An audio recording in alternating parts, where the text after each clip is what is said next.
siap. Oke. Halo, selamat malam semuanya. Selamat datang di Doremi Show.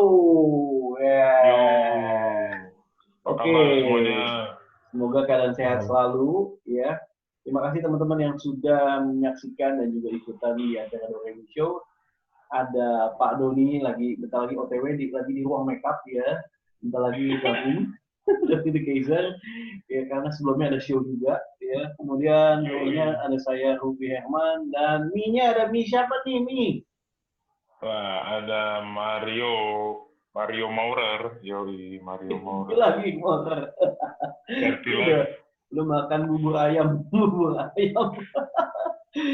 Oke, nah Pak Mario, nih Bro Mario, bintang tamu malam hari ini luar biasa. Nah, Tuh. silakan Bro Mario bisa jelaskan siapakah bintang tamu pada malam hari ini. Oke, sebelumnya saya mau bilang terima kasih atas kesediaan waktunya Bapak Stanis, Presiden dari Moda Rakyat. Jadi Pak Stanis ini saya kenal kurang lebih udah 2 tahun ya Pak Stanis ya.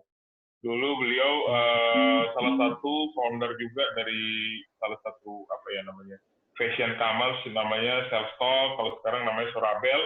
Tapi Bro Stanis sekarang menggawangi ibaratnya salah satu fintech lending di Indonesia namanya Moda Rakyat.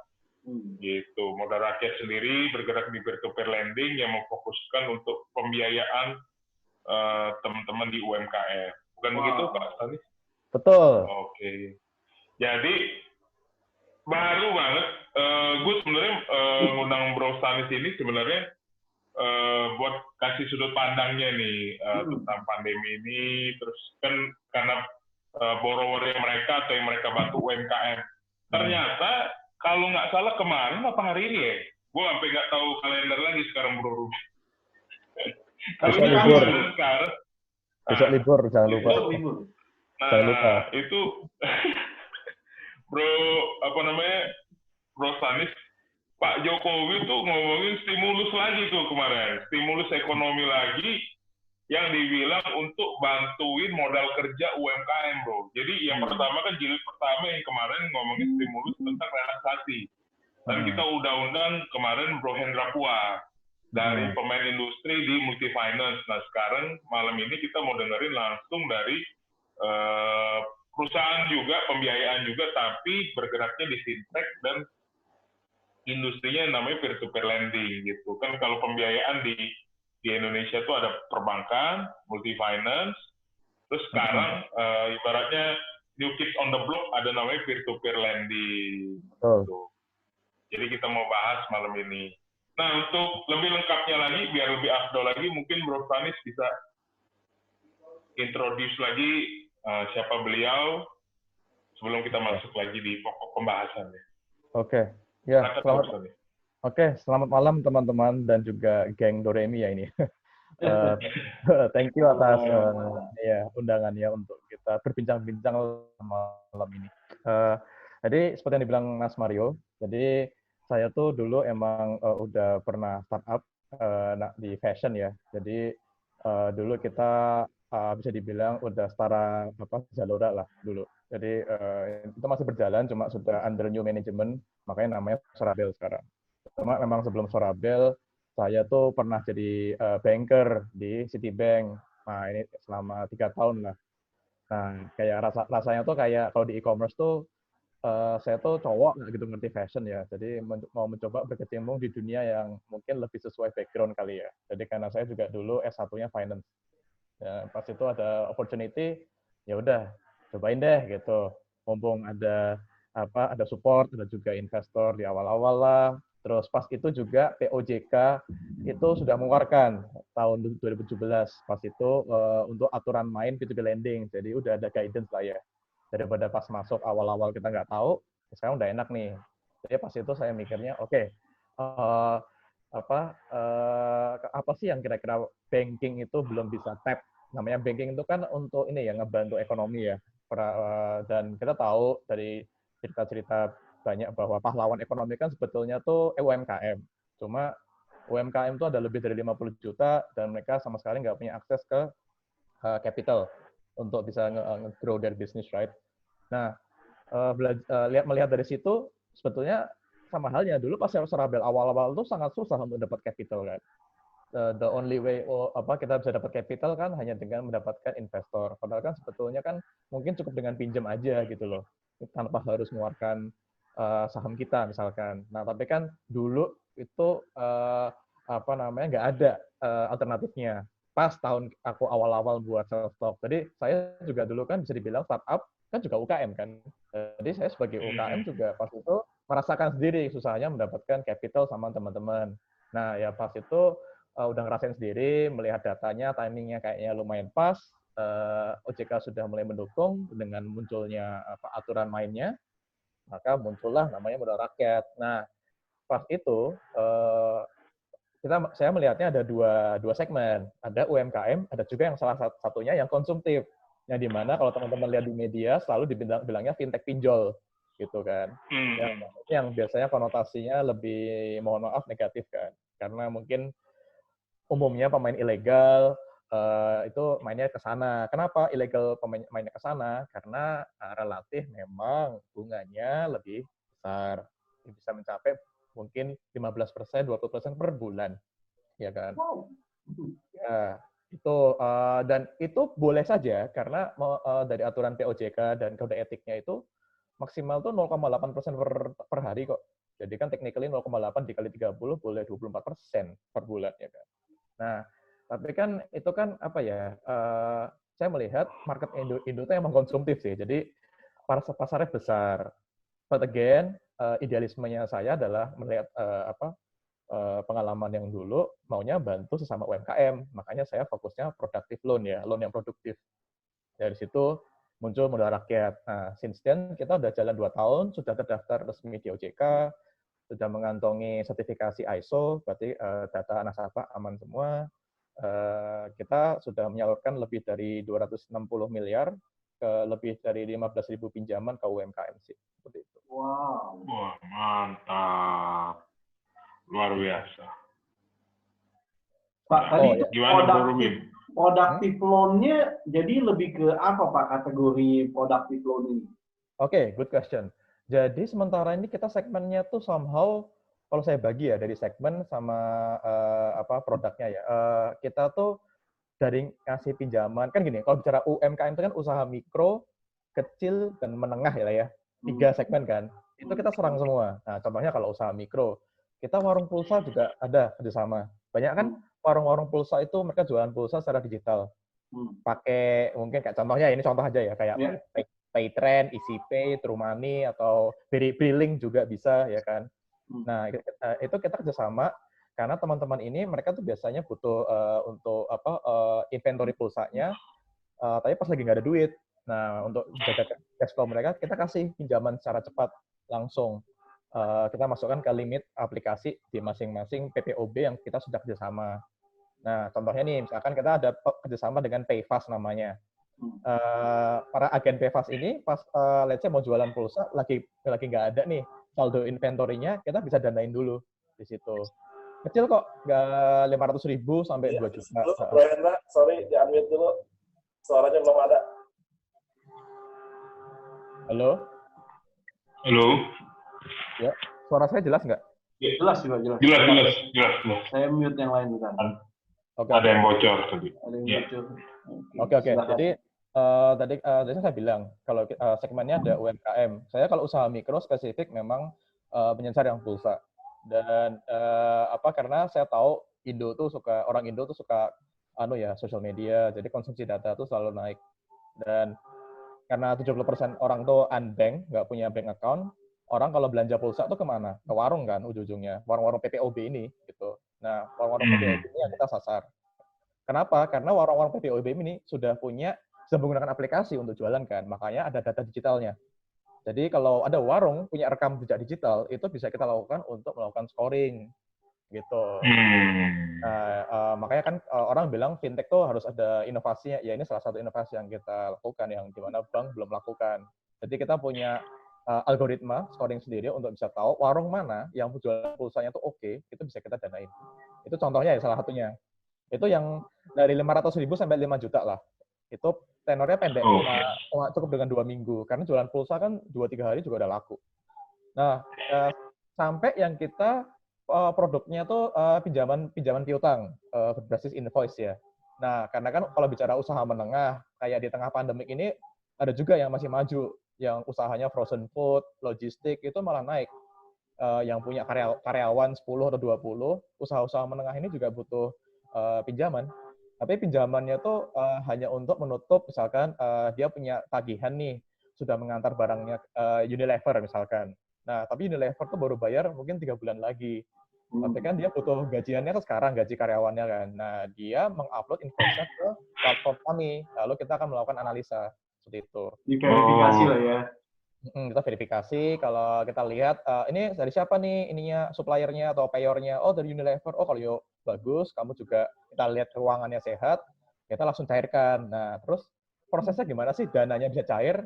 Kita akan tawarkan proyek-proyek yang udah kita pilih, yang udah lolos verifikasi kita, ke website dan aplikasi kami.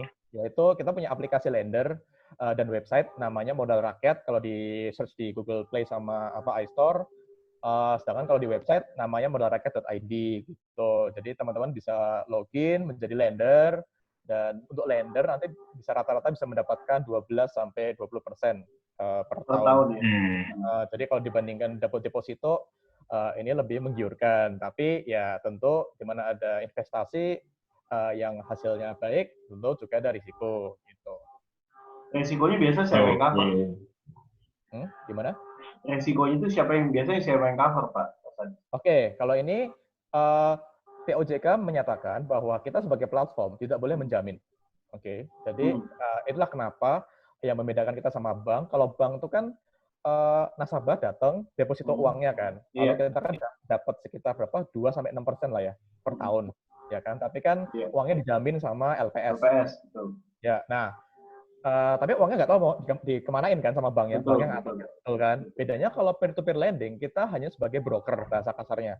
Jadi teman-teman yang milih langsung proyeknya, kita tidak boleh menjaminkan, kita tidak boleh merekomendasikan, gitu. Jadi kita tawarkan, monggo teman-teman login mana proyek yang mau dipilih. Jadi seperti Tokopedia, tapi milihnya ini bukan barang, tapi milihnya proyek yang ingin didanai, gitu. Nah karena si pemberi dana atau lender atau investor yang milih langsung proyeknya, maka risiko di tangan mereka dong, kan atas konsen mereka sendiri begitu. Tapi walaupun kita nggak megang risiko di tangan lender, itu kan kita juga kalau misalkan banyak yang gagal bayar misalkan, kan kita kena reputation risk juga. Ada kan, ya kan. Lama-lama nggak ada lender yang mau ke kita nggak bisa nyalurin, kita mati dong gitu. Jadi kita tetap punya ownership lah untuk menjaga beberapa mitigasi risikonya. Tentu untuk beberapa pinjaman yang cukup besar, kita ada pinjaman UKM yang dia pinjam 1 M ada untuk tenor 1-2 bulan gitu. Ya kita harus minta agunan mau nggak mau. Jadi kalau dibilang fintech itu enak, tinggal pinjam ada agunan, nggak juga, tergantung itu fintech pinjol konsumtif atau yang produktif nih gitu loh. Ada harus lihat dulu gitu kan, karena yang terdaftar di OJK secara resmi itu ada 161 P2P lending gitu. 161 ya? Betul, dan itu setengah-setengah itu produktif, setengahnya konsumtif gitu. Jadi ini juga saya untuk sharing ke teman-teman, banyak yang salah kaprah melihat media mengatakan pinjam di ini gampang kok, yang enggak juga kali gitu kan. Kita kan juga melakukan assessment, kita juga kadang akan daftarkan ke notaris misalkan invoice yang diupload, atau kita minta misalkan personal guarantee dari direktur dari si UKM-nya misalkan. Jadi banyak sekali step-step mitigasi yang kita akan lakukan untuk menjaga pada akhirnya uangnya lender, walaupun risikonya bukan di kita, tapi kan kita tetap menjaga kan. Itu sih. Jadi kalau sekarang tuh kita sudah yang terdaftar di platform kami itu ada sekitar 50.000 lender. 50.000 lender, dan starting from berapa, Pak? Starting from 2 years ago kan, 2 tahun lalu kan. No, maksudnya nilai nominalnya untuk lender ini? Nilai nominal. Oke, lender boleh mendanai dari kita dari 25.000. Wow. Ya. Jadi kan modelnya crowdfunding, makanya bahasanya. Crowdfunding ya. Betul. Tapi nggak semua P2P itu ada crowdfundingnya. Mungkin teman-teman bisa lihat ada beberapa P2P yang misalkan fokusnya produktif atau konsumtif. Tapi kalau pas dicek websitenya kok nggak ada bagian pendana atau pemberi dana atau investor, ya mungkin mereka sudah punya super lender di belakang. Superlandernya udah ada ya. Ada. Nah, kalau kami kita hibrid. Kita Superlander ada, kita kerjasama dengan beberapa institusi keuangan, tapi kita juga membuka kesempatan untuk teman-teman, terutama milenial ya, untuk bisa ikut gabung gitu. Nanti di akhir acara saya akan kasih saldo gratis buat teman-teman. Wow. Buat host lebih besar, Pak. Gitu. Oke. Pak Stanis, tadi tadi kan ada bilang pakai notaris. Nah, ini kalau nominalnya berapa, Pak? Ini biasanya kalau udah mulai di atas 200 juta sih. Oke. Nah, rata-rata kita kalau 200-an juta itu udah biasanya kita fidusiakan ya ke notaris ya. Jadi biar nanti kalau ada apa-apa kita bisa legal action lah gitu. Apakah pasti cair ya belum tentu, tapi kadang ini memberikan efek psikologis ke borrower untuk segera melunasi. Oke. Pak Stanis, kebetulan kan saya background-nya di bidang properti nih, Pak Stanis. Bagaimana menurut pandangan Pak Stanis mengenai, ya kan ini ya ada ini juga untuk properti ya. Menurut Pak Stanis gimana? Kalau UMKM juga kan ada sulit nih Pak untuk beli properti gitu kan ya. UMKM kan rada sulit juga nih Pak untuk kalau syarat-syaratnya kan rada sulit untuk beli properti. Kalau menurut Pak Stanis gimana? Kebetulan ada P2P lending yang kalau nggak salah tuh jadi gini, ini correct me if I'm wrong ya, saya nggak expert di properti Pak. Tapi kan properti itu kan kadang untuk beberapa orang DP-nya aja udah berat ya, untuk DP-nya aja. Let's say mau beli rumah gitu, tapi kan DP-nya aja mungkin butuh 30%, let's say gitu. Nah, ada P2P lending yang menawarkan solusi kayak di DP 30%-nya bisa dicicil juga lewat P2P lending ini. Itu ada. Ada itu. Contohnya namanya Gradana. Oke, Gradana saya tahu tuh. Tahu kan? Itu sebetulnya modelnya kayak gitu. Jadi dari sisi yang mau pinjam bisa apply. Kalau kesulitan, regardless of background lo UMKM atau individual atau white collar gitu. Nanti dia sama crowdfunding nanti. Agunannya apa? Agunannya ya properti itu. Jangan tanya kayak gimana cara pecahinnya, gimana likuidasinya, saya nggak tahu. Tapi modelnya kayak gitu. Jadi agunan yang dipakai adalah si properti tadi. Gitu. Oke. Itu pertanyaannya Bro Ruby, apakah modal rakyat nggak mau ikut juga ke sana? Gitu ya, kurang lebih ya Pak Ruby. Tapi kayaknya udah dijawab nih.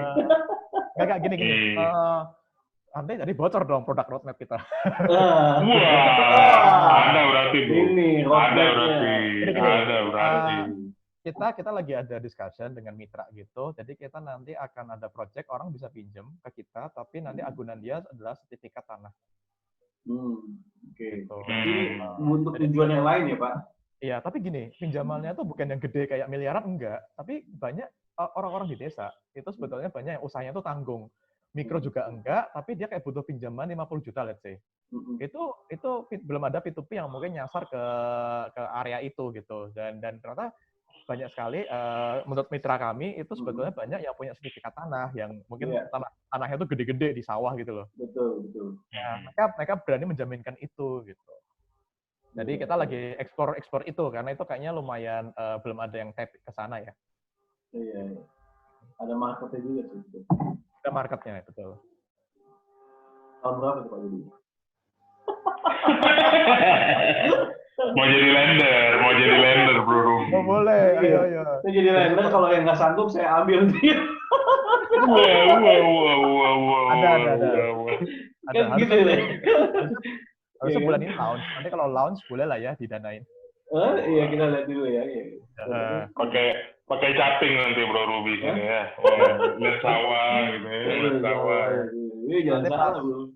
Nanti pas saya posting projectnya 50 juta gitu di website. Tiba-tiba langsung penuh. Ternyata pas dicek investornya Pak Ruby. Siapa lagi? Gitu.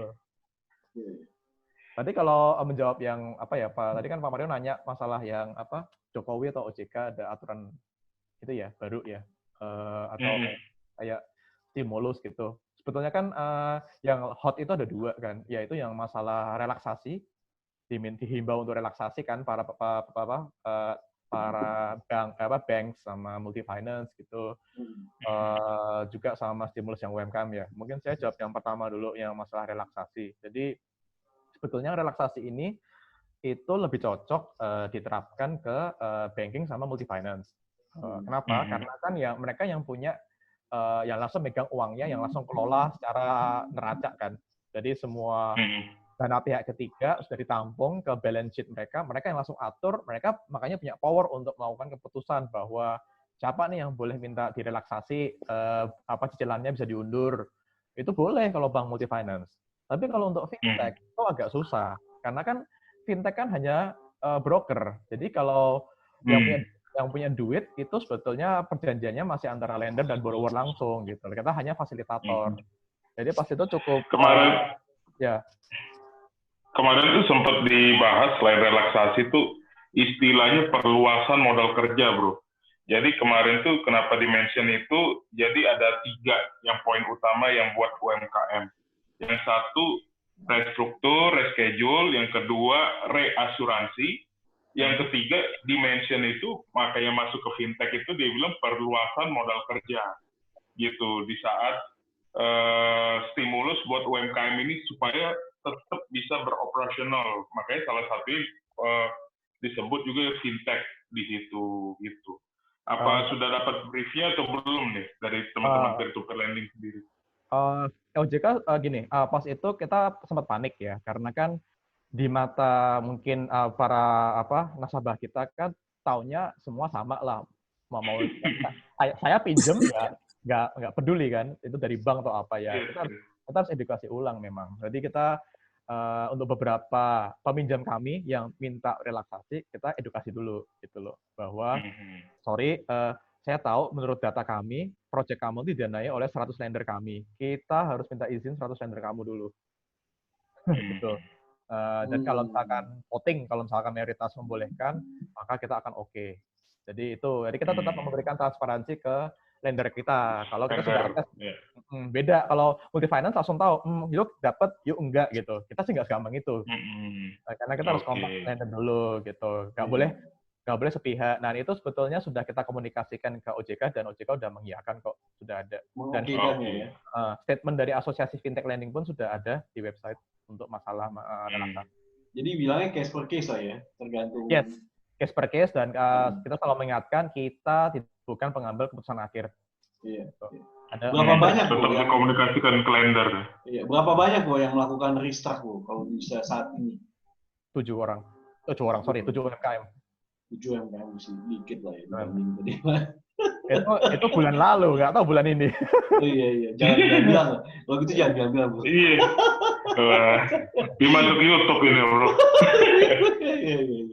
Oke, Mas Lanis, ini berarti kalau untuk UMKM ini syaratnya apa saja sih? Jadi prosedurnya untuk mengajukan atau join di sini.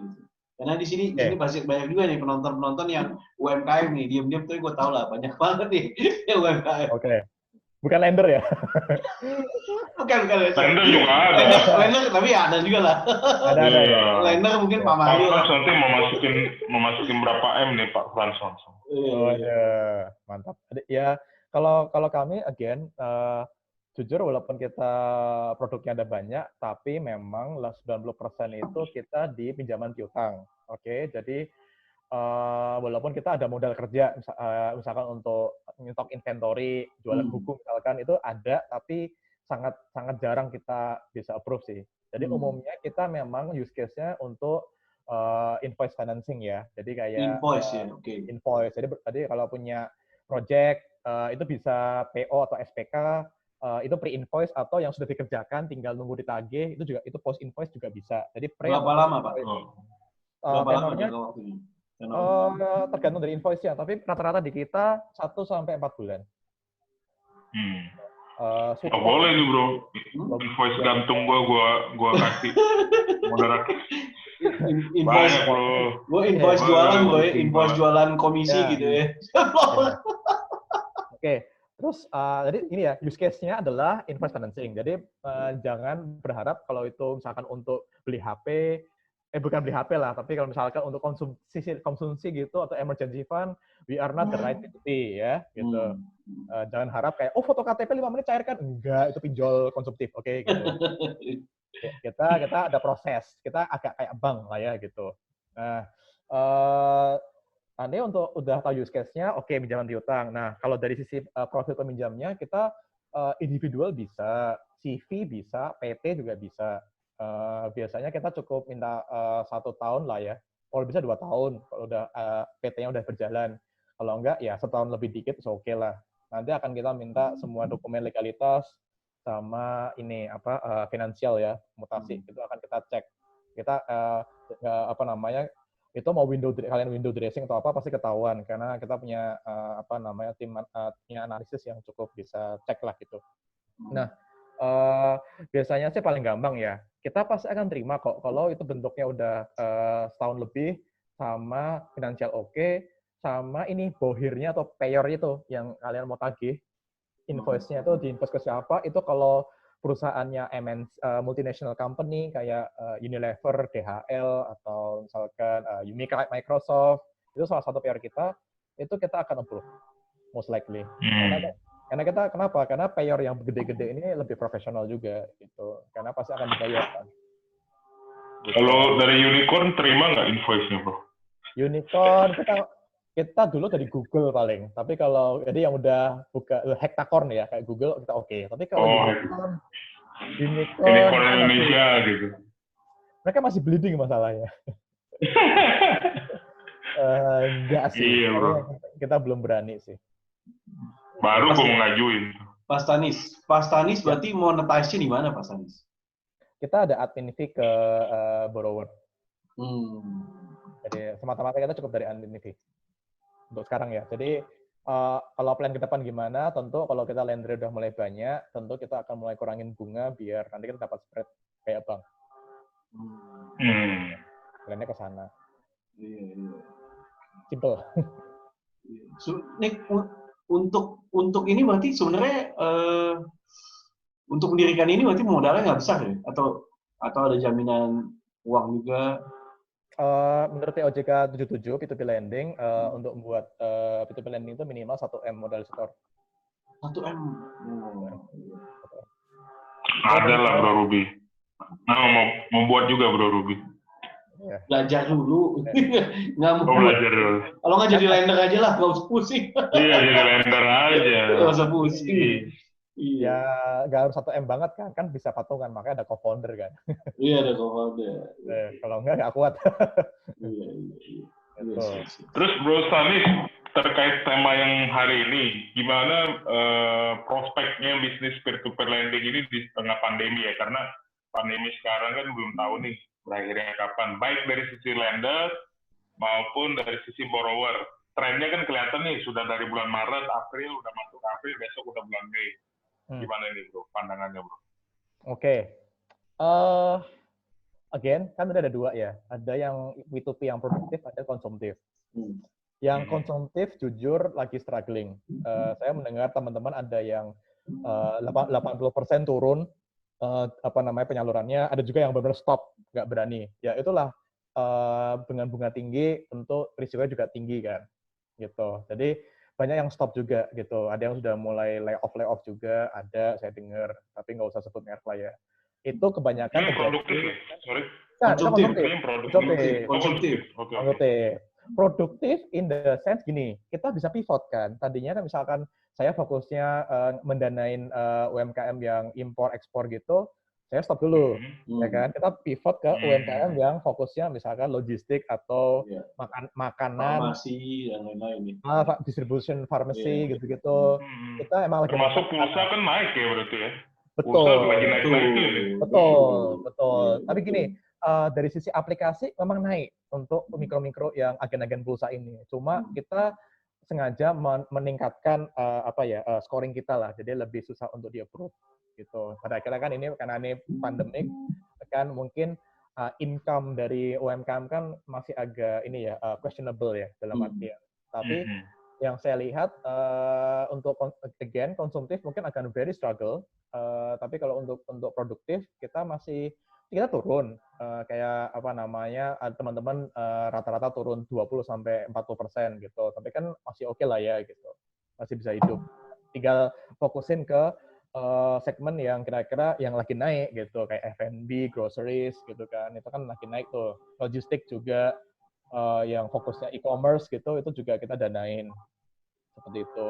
Jadi harusnya sih ini ya kayak apa masih berjalan untuk yang produktif, tapi penyaluran turun. Kenapa turun? Bukan karena kita nggak mau ngasih lebih, tapi dari sisi lender juga mereka kan agak takut ya dengan pandemi ini ya. Banyak yang mungkin pindah ke beli reksadana pasar uang atau emas. Jadi mereka pindahin dulu uangnya. Jadi mereka pada withdraw gitu. Jadi kita juga sempat ada challenge untuk liquidity ya, untuk likuiditas kita sempat ada challenge gitu. Oh ya? Jadi walaupun belum selesai kontrak bisa. Jadi ke lender walaupun belum selesai kontraknya gitu, atau gimana? Kan tadi withdraw. Oh, ini yang udah selesai kontraknya mereka minta withdraw. Oh, yang udah selesai kontrak, kira-kira tengah jalan. Ya, nggak bisa. Kalau bisa ya? nggak bisa, misalkan dia mendanai project 2 bulan, ya dia harus ikut 2 bulan terus gitu kan. Tapi kan biasanya gini, kayak kita itu recurring, rata-rata di atas 60% tuh selalu orang itu setelah nge-landing, dia landing ulang, malah top up biasanya ya kan. Okay. Tapi yang terjadi ini kayak habis ada selesai pinjaman, apalagi kemarin awal-awal April tuh it's very hard for us, itu mereka banyak yang tiba-tiba withdraw gitu loh uangnya. Ada kita sempat kayak seminggu tuh mungkin kayak nggak menyalurkan sama sekali gitu kali ada. Gitu. Challenging juga ya. Jadi sekarang sih udah mulai agak stable lagi lah, lagi mulai naik lagi. Gitu. Mas Anis, tadi kalau misalnya bicara yang konsumtif tuh lebih banyak ke arah mana ya? Bisnis yang mana ya? Konsumtif ini yang tipikalnya kayak pasti berbasis aplikasi, yang tipenya cuma foto KTP 5 menit cair. Itu ada juga ya? PD loan, bahkan. PD loan, betul, sorry. Bahasanya tuh kalau bahasa media itu cash loan atau PD loan. Ya. Itu peruntukannya untuk apa kebanyakan? Biasanya tuh untuk apa ya, kayak get the ends meet aja, kayak dalam artian, aduh gue gajian masih 2 minggu lagi, tapi gue udah habis tuh. Daripada gue makannya nasi kerupuk kecap tiap hari, ya kan, atau Indomie, ya mending udahlah gue pinjam aja seminggu gitu. Kan seminggu paling bunganya 5%, ya masih oke lah gitu kan. Kan kita kan jangan lihat sebulan 20%. Yeah. Jadi orang-orang ini biasanya pinjam seminggu 2 minggu memang. Mesti dicacah ya. Untuk apa ya, emergency fund lah ya. Emergency fund, betul. Misalkan kayak, aku lagi nggak ada duit nih, tapi mungkin adik saya ada yang harus ke rumah sakit, dia nggak ada asuransi, biasanya gajian masih 2 minggu lagi, kayak gitulah. Itu bisa untuk emergency fund. Ini syaratnya apa Mas Anis? KTP aja tadi. Itu pakai KTP. KTP aja. Ya ini kan bisa jadi solusi, Bu. Kalau gua ada yang tiba-tiba WA nelpon gitu kan ya, butuh duit nih, nah gue kenalin.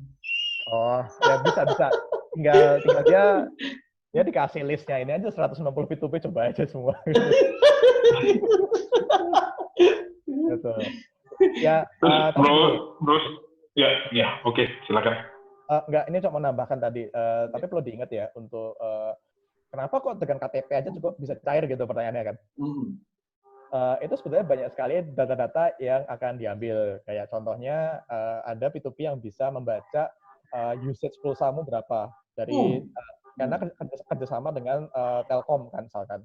Dia udah ada. Tadi untuk scoringnya dia bisa tahu nih kamu tuh suka penggunaan datanya banyak nggak. Kalau banyak berarti Anda adalah user yang cukup heavy di beli pulsa. Kalau Anda bisa beli pulsa banyak berarti Anda income-nya lumayan tinggi misalkan gitu.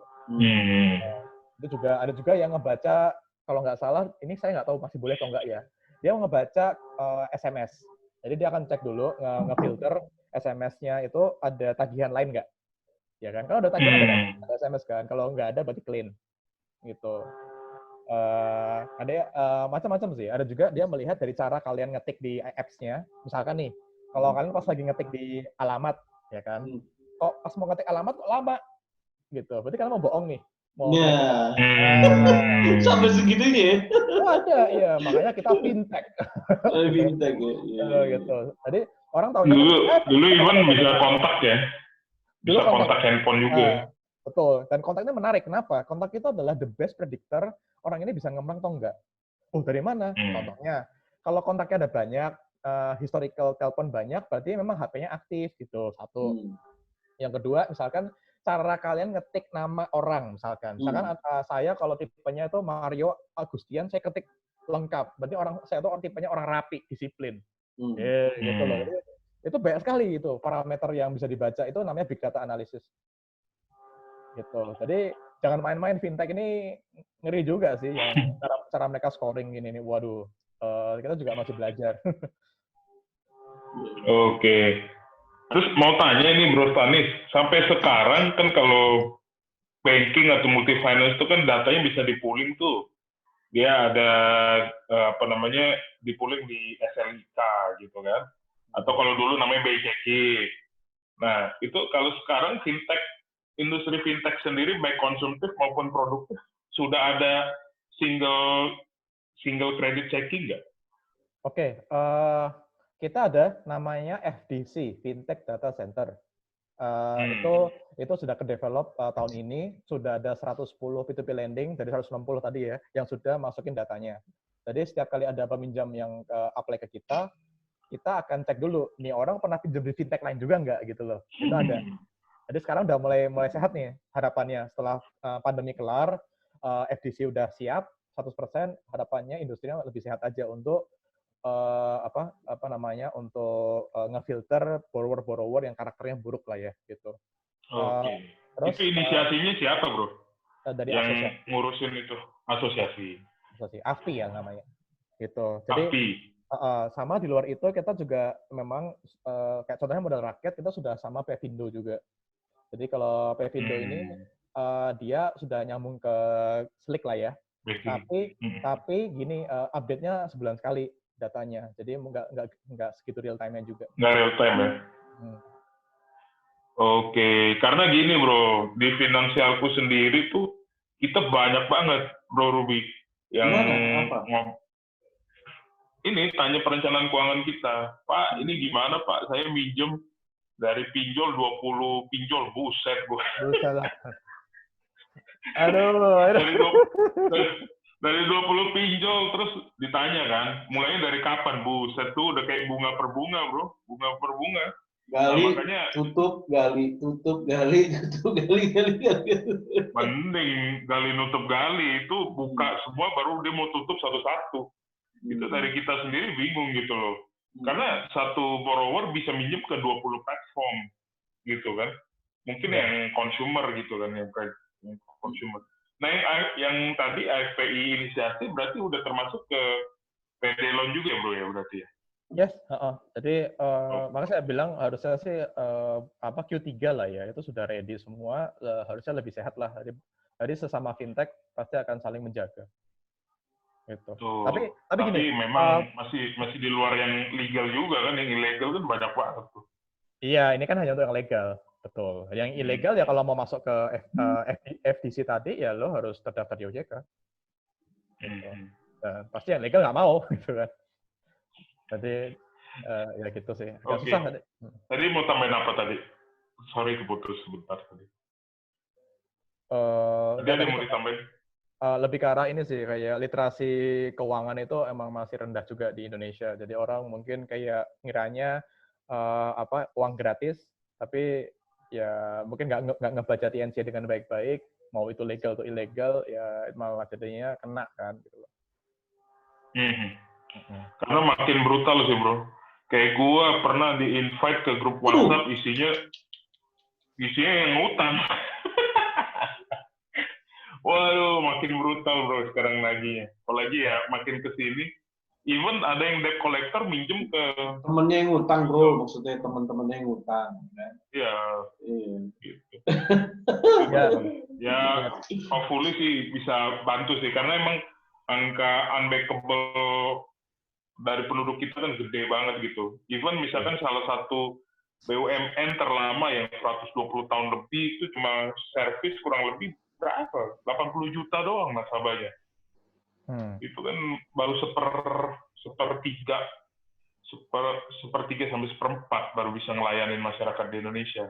Padahal cabangnya udah sampai ke pelosok. Nah makanya ada fintech ini ya hopefully bisa kasih akses permodalan termasuk ke UMKM. Gitu. Iya. Soalnya kan kalau di perbankan kan ada beberapa bidang-bidang yang nggak bisa memang. Gitu. Ya. Nah, saya mau tanya juga nih Pak Stanis, kalau Ya. untuk nilainya yang mungkin di atas 100 juta gitu ya, tadi Pak Stanis bilang 200 juta deh. Nah, itu apakah tetap ada BI checking, terus apakah pekerjaannya juga pengaruh, bisnisnya pengaruh, dan apa saja yang nggak bisa nih, Pak Stanis? Ya kita itu semua akan dicek kok, mau individual atau mau cuma pinjam apa namanya sejuta, yang mikro tadi atau yang gede 1 M pun kita bisa. Tapi itu kita akan cek semuanya di FDC sama Pvindo. Kalau Pvindo kan memang untuk cek ini, kayak yuk ada tunggakan di bank nggak. Kalau FDC lebih ke dulu ada tunggakan di fintech nggak gitu loh. Kita akan cek pas. Dan untuk kami jujur, kalau untuk bank, kalau misalkan dia apa namanya banyak pinjaman di bank, kita biasa agak hati-hati. Walaupun lancar itu tetap hati-hati. Agak hati-hati, oke. Tapi kalau relatif dikit, oke lah, 1-2 oke lah gitu. Tapi kalau FDC dia pinjem 1, kita biasanya udah enggak. Ya, lu fokus ini aja balik. Beresin yang itu dulu ya. Itu dulu baru pinjam ke gua gitu loh. Dan kalau enaknya FDC real time, jadi kayak dia bisa kan bohong nih. Oh saya udah kok, mungkin dari sananya belum update, nggak bisa gitu loh. FDC real time gitu. So sekali call itu selalu ada gitu sih. Jadi lebih proteksinya di situ ya. Iya. Lebih proteksinya lebih sortirnya dari situ ya. Dari dua itu ya. Segala macam bisnis nggak masalah ya. Betul. Terus mau tanya juga, ini kalau di fintech itu kalau ke ibaratnya collection untuk pembayarannya gimana bro? Dari modal rakyat sendiri. Misalkan mitigasi risiko, misalkan ini kan pandemi, kan pasti alasan paling pertama Pak, kan ada COVID gitu. Nah itu maksudnya mitigasi dari modal rakyat sendiri untuk collection tepat waktu ataupun yang apa namanya molor sedikit, apa yang dilakukan dari modal rakyat untuk lender? Kalau kita gini, apa namanya pada akhirnya prinsipnya semua yang bentuknya memberikan dana investasi atau apa kan ada selalu risiko. Jadi yang pertama edukasi, transparansi. Kalau kalau udah mulai something happen, kita biasanya akan kan ada ini kan aturan mainnya, kayak misalkan SOP kita kalau telat berapa hari kita mungkin telepon dulu, kalau enggak kalau kita mulai take action, misalkan kita ada pegang giro mundurnya, kita bisa langsung cairkan gitu paksa. Itu salah satunya gitu kan. Oh, pegang PDC-nya juga ya berarti ya. Terus kita sih punya asuransi kredit juga untuk yang sudah tertunggak 90 hari. Tapi ya puji Tuhan sih sampai sekarang belum keeksekusi ya. Jadi kan masih tanda kutip kita masih aman portofolionya gitu. Oke, PKB 90-nya ya masih aman ya. Aman, tapi untuk yang untuk bersifat yang UKM ya. Kalau yang mikro itu jujur kalau mikro memang unsecured ya. Kalau mikro itu kita selalu ajak teman-teman lender untuk tolong diversifikasi, jangan kalau satu warung doang, tapi kayak banyak warung gitu loh. Karena kalau itu jujur itu unsecured. Jadi kita hanya bisa melakukan reminder dan kita punya mitra di lapangan yang paling ngebantu kayak meremind ya. Tapi kita nggak punya jurisdiksi kayak ambil kayak preman ngambil TV atau apa, enggak bisa. paling ngambil pulsanya gitu ya. Kita punya bisa autodidak pulsa langsung. Wow. Ada. Jadi kalau dia ada saldo pulsa, kita bisa lihat real time, oh dia ada nih, tapi kok pas kita tagih dia bohong, tarik. Itu namanya autodidak, itu ada gitu. Paling mitigasi lain tuh juga ya pasti tentunya ini sih dari mitra kami, PPOB-nya akan nge-freeze aplikasinya. Jadi dia nggak bisa jualan. Jadi dia nggak bisa jualan pulsa lagi, itu untuk memberikan efek jera lah ya. Oke. Welcome Bro Doni. Bro Doni ya. Nah, ini Bro Doni, Do Remi, Do-nya Doni De Kaiser. Sudah kenal Pak Stanis dengan Bro Doni? Belum. Karena belum kenal ya, karena Bro Doni ini sudah mengudara dari saya TK kali ya Pak. Dunia dalam berita. Ya, Siap, kenal. Pak Doni. Ya, siap. Selamat malam semua. Apa kabar? Baik. Pak Sehat Doni. ya. Sorry saya terlambat merapat karena bukannya malah work from home itu santai-santai.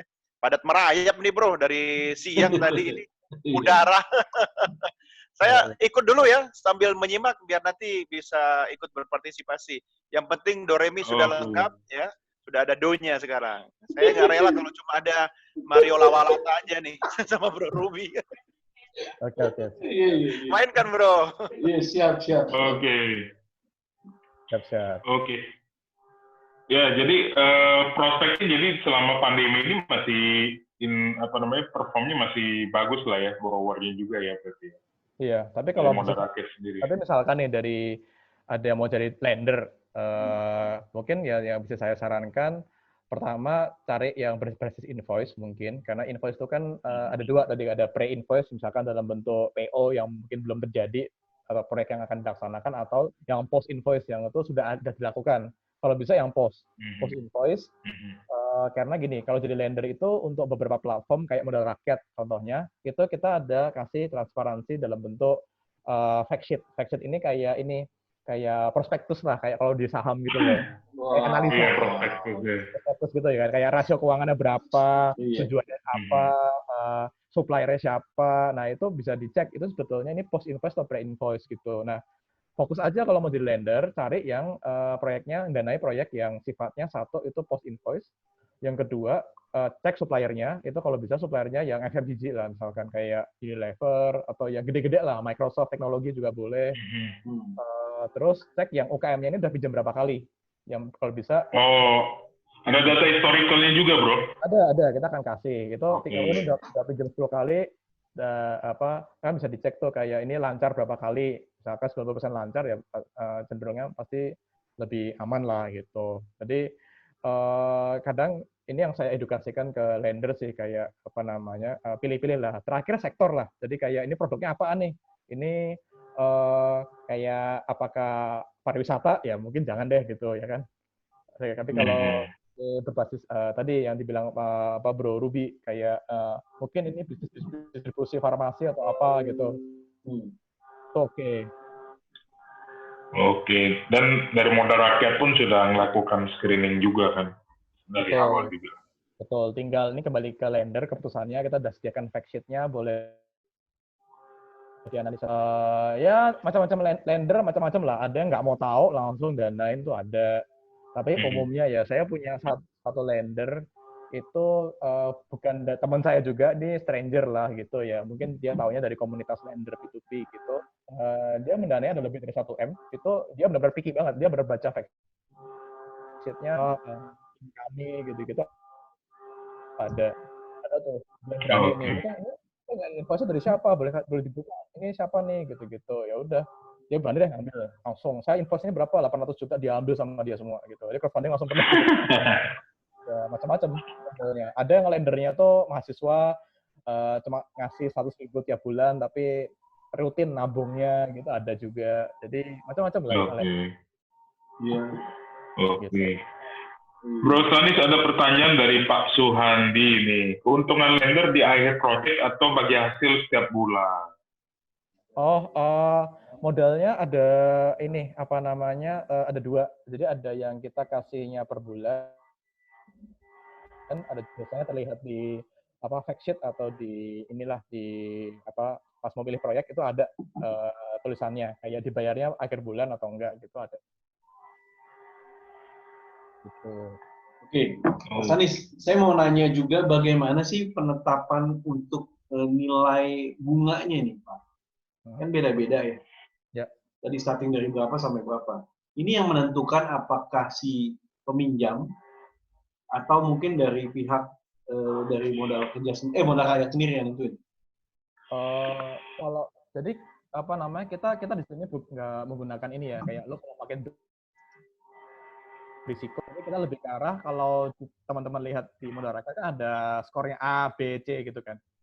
Nah, A, B, C ini mata-mata lebih menilai bisnisnya aja. Tapi itu nggak akan reflect ke pricing-nya, belum tentu. Bisa aja teman-teman bisa dapetin misalkan nih, kayak ini A, tapi bunganya tuh cukup tinggi, yaitu hokinya si lender, opportunity aja. Jadi bukan berarti kalau A itu pasti paling murah, belum tentu kok. Jadi kalau kami pricing itu lebih ke negosiasi. Tepatnya lebih ke negosiasi sih. Jadi kita jangan akses, oke ini kayaknya B, ya udah kita kasih range aja gitu, untuk menentukan range-nya. Tapi pada akhirnya balik ke negosiasi kok. Gitu. Gue sambil mau lihat ini sih, cuman pakai KTP gue belum di sini mau ambil KTP sih susah. Gue pengen lihat realnya sih. Itu aturan dari OJK, Pak. Jadi Iya. Jadi formnya mungkin agak panjang karena itu permintaan mereka sih. Cuma itu udah kita KTP biasanya langsung keluar. Kalau nggak salah ya, either KTP atau apa NPWP ya, saya lupa. Itu langsung muncul kok nanti.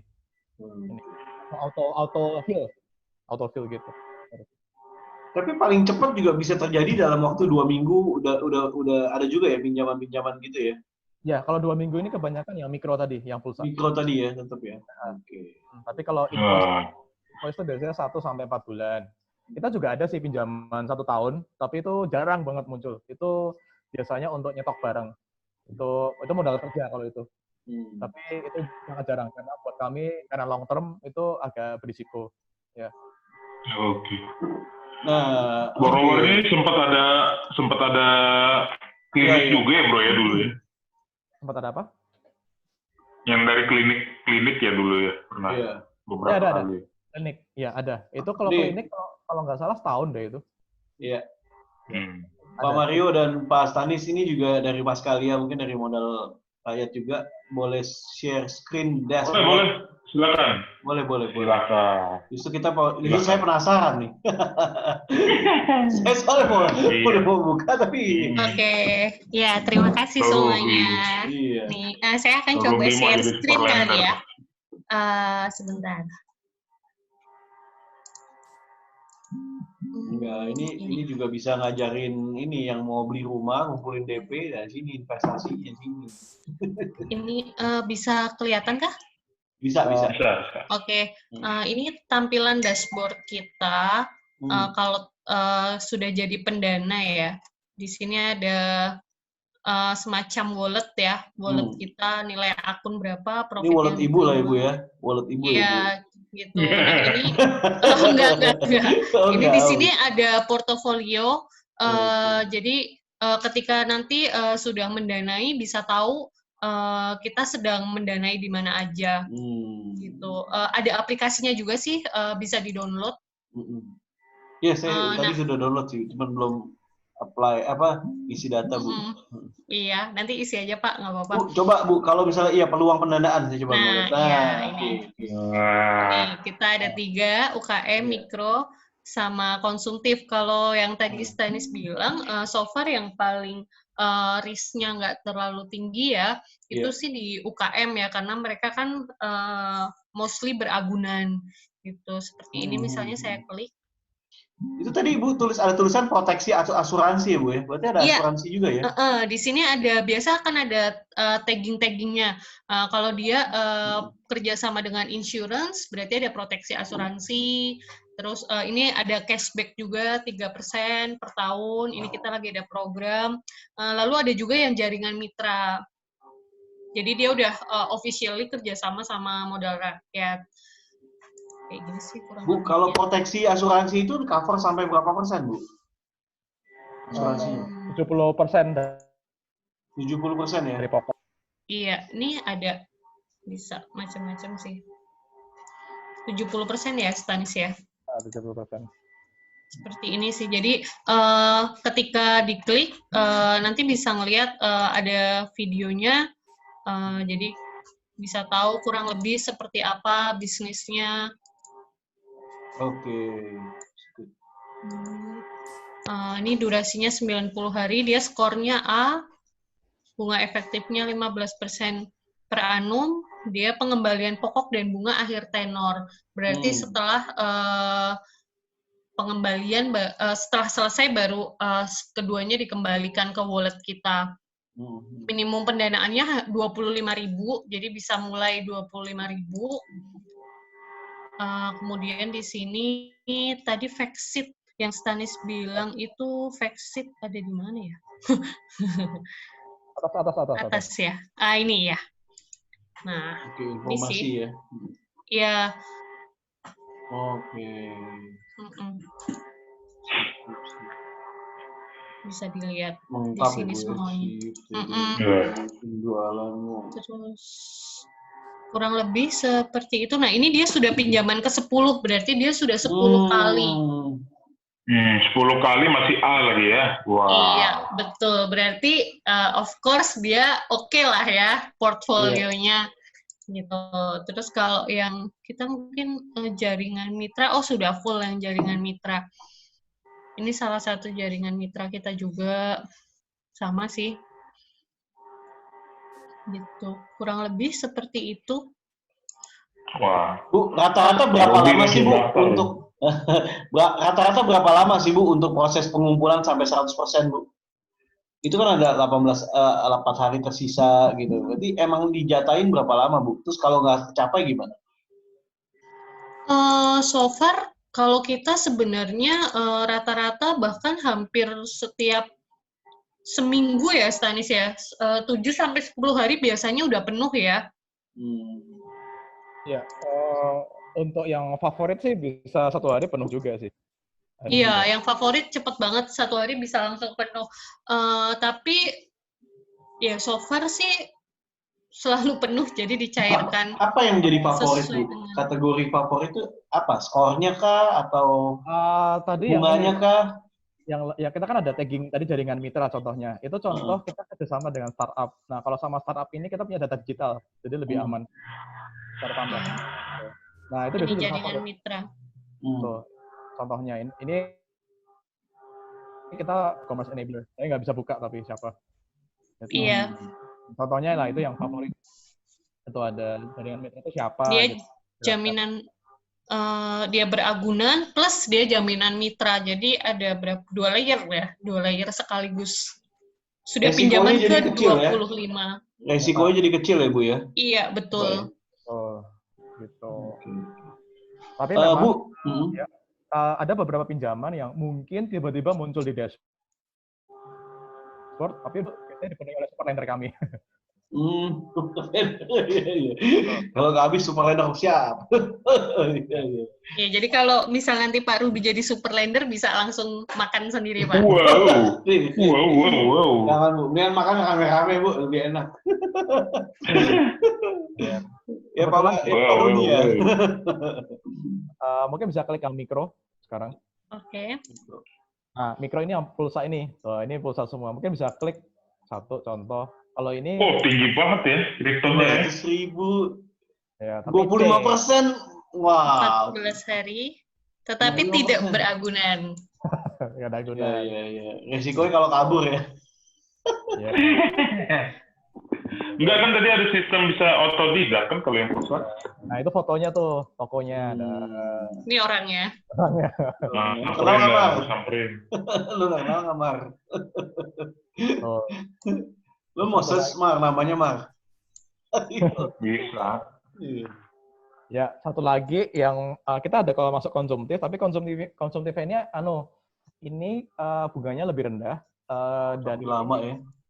Ini lebih ke arah kita kerjasama dengan perusahaan. Nanti jadi kalau dia nggak bayar kita potong gaji. Gitu. Jadi makanya ini standar jaringan mitra ya. Karena kan kita kerjasama secara lebih kuat gitu. Jadi kita so far emang core-nya masih di kita emang banyak mendanai UMKM dan juga startup juga banyak. Iya. Bagaimana kalau Doremi buka warung bakmi? Siapa yang mau modalin kita nih? Lu mesti difoto dulu, Don. Warung bakmi. Iya, foto dulu. Nanti foto Mario lah yang dipasang, orang lebih percaya. Ya kan? Kan kuliner gitu, harus yang memang tampangnya itu suka makan gitu. Aku mau nanya nih satu nih, Bro Stanis. Kalau misalnya saya nggak tahu istilahnya ya apa, tapi selain bunga misalnya, ada nggak sih misalnya yang disebut share ya, profit sharing gitu kepada pemodal gitu, dan apakah itu menguntungkan dari sisi yang mana misalnya? Untuk yang biasanya gini Pak, untuk yang profit sharing itu yang berbasisnya akadnya syariah. Jadi kan kita, jadi untuk dari 161 P2P lending, ada sekitar kalau nggak salah 5 atau 6 itu P2P lending syariah. Nah kalau itu akadnya biasanya bentuk imbal hasil. Jadi kalau you rugi, ya sama-sama rugi. Kalau untung, saya dapat upside-nya juga. Tapi kalau saya bentuknya non syariah, jadi akad kredit biasa. Jadi fix rate lah ya gitu. Paling besar berapa persen itu? Di kita ya? Ya. Yang mikro sih. Mikro tuh kayaknya kita kalau dikestahunkan ya untuk jual pulsa tuh bunganya tuh 40% per tahun lah. Ini mantap ini. Saya sedang menghitung-hitung membayangkan nanti warung bakmi kami itu masuk di mana gitu kan. Pak Doni kita jadi lender aja lah Pak Doni. Iya. Jualan bakmi cuannya kecil. Iya, makanya buka warung bakmi dimakan sendiri nanti gitu kan. Tapi bagus lagi kalau kita jadi lender tapi pakai duit orang kan. Nanti aku pakai duitnya Bro Ruby sama Bro Mario aja gitu kan. Boleh ya? Bapak udah kayak Berkshire Hathaway kayaknya ya. Kan mengurangi risiko, memindahkan risiko saya ke orang lain gitu kan. Tapi dapat cuannya. Main spare aja ya. Itu duit mertua kan bisa. Mulai deh mancing-mancing. Jadi Bro Stanis, satu lagi nih, kasih intro dulu nih. Bro Doni ini penemu teori keuangan yang out of the box. Kalau kita biasanya kan dari investor, ya kan, dari leverage, dari utang. Dia menemukan teori dari mertua. Nanti saya mau bikin aplikasinya juga itu. Ada juga. Iya. Mertua cepat terpercaya. Finance@cuan.com. Waduh. Mau tanya dulu nih. Kepikiran tuh. Jangan dipikir, nanti kualat gitu kan. Bro Stanis, saya mau tanya dulu nih, sesuatu yang mungkin dari sisi operation bisnisnya kan. Apa yang Anda lakukan dengan teman-teman di Modal Rakyat ini kan sebenarnya kan di luar sana kan pemainnya juga terhitung mulai banyak sekarang ini kan. Ya. Terus apa sih yang membedakan atau apa sih yang membuat misalnya orang-orang seperti saya atau Bro Ruby untuk harus memilih modal rakyat gitu kan? Apa bedanya dengan yang lain-lain yang di luar sana banyak sekali yang melakukan upaya untuk menggait kerjasama secara bombastis gitu kan? Nah, apa satu hal yang mungkin menjadi faktor pembeda yang orang langsung ini nih yang gue cari gitu? Boleh dong dibagi infonya. Oke, jadi kalau banyak, tadi gini, memang prinsipnya P2P lending itu kan ada banyak ya. Tadi saya bilang ada 161, tapi saya melihat ini kayak bank. Bank aja ada sekitar ada 400 BPR, bank ada sekitar puluhan yang gede-gede, semua masih bisa hidup kan, karena pasarnya gede. Iya. Jadi prinsipnya, apalagi Bang Mario sama Bang Ruby kan? Iya. Jadi itu bank gede itu. Ya. Jadi kan prinsipnya ada ruang bermain untuk semuanya. Nah, yang membedakan maksudnya porsi kuenya masih aman lah ya? Masih aman, itu masih ada. Gitu. Nah, kita kayak inovasinya lebih ke arah tadi, kayak jaringan mitra tadi. Jadi kita nggak cuma ambil data legal atau finansial, tapi kita karena connect cara data, kita bisa tahu data transaksi lo berapa, gitu loh. Jadi sebagai tambahan untuk scoring kita lebih kuat. Kayak contohnya tadi, yang warung tadi, warung itu benar-benar itu pure pakai big data.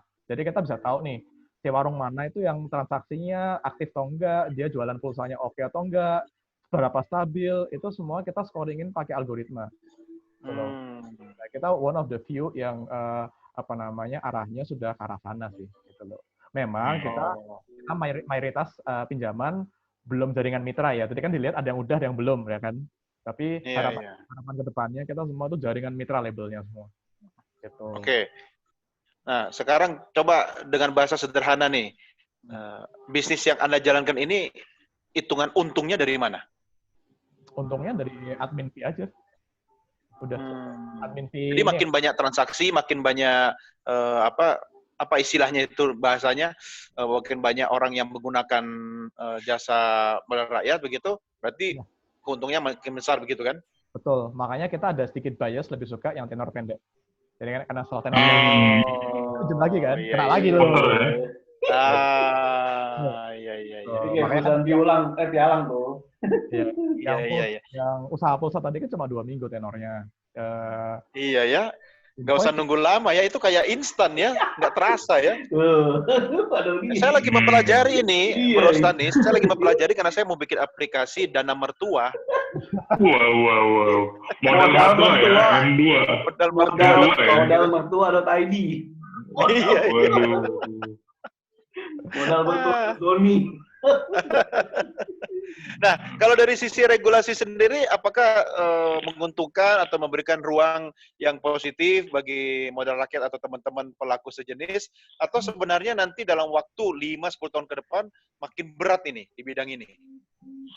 Kayak sih bakal makin berat, karena kan namanya OJK kan di bagian divisi fintech-nya ya, itu juga belajar. Kayak itu gunanya asosiasi.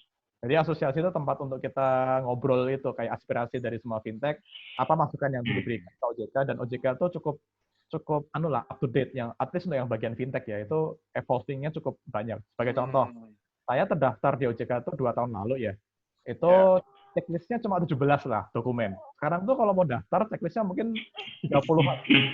Wow. Udah makin berat. Banyak. Ini banyak, dan ini baru perawalan kan. Ada yang mungkin akan ya di fotokopi aja bro, copy paste. Iya. Namanya juga OJK, kan sudah pensiun, sekarang OMA. Kalau dulu kan O Yusuf Kalla, sekarang O Ma'ruf Amin. Iya. Masuk. Masa ya? Ini maksudnya. Ini hostnya ini. Baru tahu. Lanjut. Tadi soal birokrasi ternyata ribet gitu kan? Apalagi kira-kira? Ya mungkin challenge-nya gini ya, kayak karena kadang kita baru numpuk ke OJK, ternyata dia baru ngeluarin aturan baru hari itu juga. Jadi sering harus dibalikin lagi dokumennya. Oh ya udah kita gitu loh. Ya itulah kayak plus minusnya. Jadi di fintech itu memang kita ruang geraknya masih lebih leeway ya dibandingkan multi finance atau bank, tapi siap-siap dengan ini kecepatan update checklistnya, aturan mainnya itu juga mereka sering update juga. Bisa aja sebulan sekali itu ada aja aturan baru, kayak nggak boleh ini, nggak boleh itu. Waduh, kita berarti harus ganti fitur nih. Nah, itu kan ganggu produk roadmap kami kan. Jadi yang tadi sudah kita planning mau buat fitur ini, berantakan semua. Padahal udah capek-capek buat 2 bulan gitu loh. Itu costly-nya juga di situ sih. Costly di nggak apa-apa bro, yang berantakan fiturnya asal bukan hidup kita yang berantakan. Dalam lagi. Kira-kira nih ya, kalau 5-10 tahun ke depan dengan situasi kita seperti sekarang ini, masihkah modal rakyat itu menjadi sesuatu yang dilirik orang, atau mungkin karena ada teknologi yang akan mengubah ya gaya hidup orang ke depan, modal rakyat akan pindah ke teknologi tersebut, atau memang tetap bertahan dengan cara yang seperti dilakukan sekarang ini? Mungkin dari kayak bahasanya startup tuh kan start something lah gitu kan. Kita masih agile. Kita yang membedakan kita startup dengan korporat kan kita lebih ini ya adaptif ya. Ya pada kita harus adaptasi sih. Kalau misalkan market sekarang misalkan generasi Z itu lebih melek investasi, tapi mereka maunya start dari Rp10.000. Ya udah kita harus adjust dong. Misalkan. Kalau saya sih ngikut marketnya mau kemana ya. Anda lebih suka lebih banyak customer baru atau lebih senang yang loyal customer? Ya pasti loyal lah ya. Tapi tergantung persona juga ya. Karena ada juga yang loyal nih. Yang tadi saya bilang ada mahasiswa